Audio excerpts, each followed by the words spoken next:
Time for tonight's last word, which is, sadly, shithole. That's what Donald Trump calls Africa's 54 countries, most of which he's never heard of. The president's defenders say that his insulting label for those countries is not based on the color of the skin of the people who live there, but simply the economics of Africa. They want us to interpret Donald Trump's one-word description of African countries just as economic shorthand and nothing else, a way of describing the economies of African countries compared to the economy of the United States. If Donald Trump and Trump defenders are okay with that, why don't they use that same concept within the United States?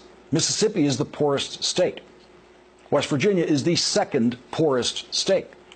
McDowell County in West Virginia is the state's poorest county. Should the rest of West Virginia look down on McDowell County and not want any of those poor people from McDowell County to move into their county? The median household income in McDowell County, which is overwhelmingly white and voted overwhelmingly for Donald Trump, is $24,921.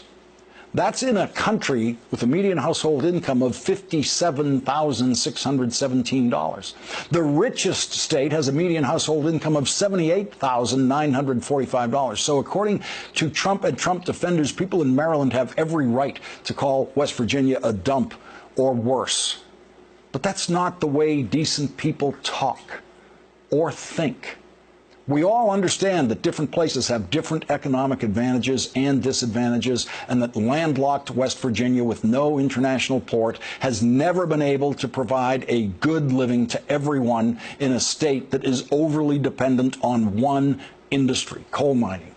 And so the rich states send their tax dollars to Washington, and Washington redistributes their money to places like West Virginia and Alabama, whose economies are incapable of adequately supporting the people who live there. Malawi is the West Virginia of Africa. It is a landlocked country which produces a coffee crop and a tobacco crop that struggles in the world market against bigger countries that easily produce higher grade coffee and higher grade tobacco. And so Malawi struggles economically.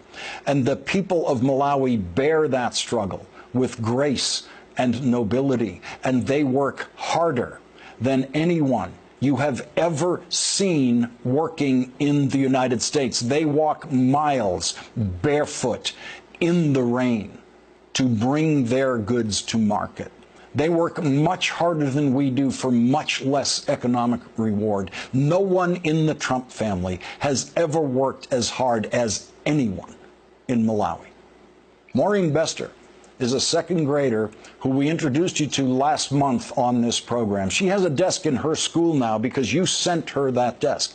The contributions of this audience to the Kind Fund, Kids in Need of Desks, have now provided hundreds of thousands of desks to schools in Malawi that have never had desks. When Maureen is ready to go to high school, which is not free in Malawi, the Kind Fund will be there to help her with a scholarship for her high school tuition. You contributed $2.5 million during the holiday season this year and last year, bringing our total since we started the program to $16,845,517. And you can continue to contribute throughout the year at lastworddesks.msnbc.com.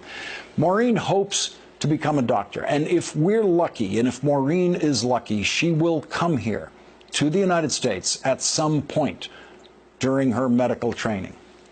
And if we're lucky, the people who tonight believe Donald Trump is right and don't want anyone like Maureen to come here will someday change their minds, see the light, and understand how lucky we would be to have her here. Now, I know how naive that can sound, but during most of Martin Luther King Jr.'s years of crusading for civil rights, it seemed impossible that he would not just defeat segregation, but change people's minds about segregation, make them stop believing in it. Martin Luther King Jr. never gave up on changing people's minds, even when it seemed hopeless. To truly honor Martin Luther King Jr.'s life and work and the memory of the man, we must never give up. That's what Martin Luther King Jr. taught us. That's what he taught us to do. Simply Never give up. That's tonight's last word.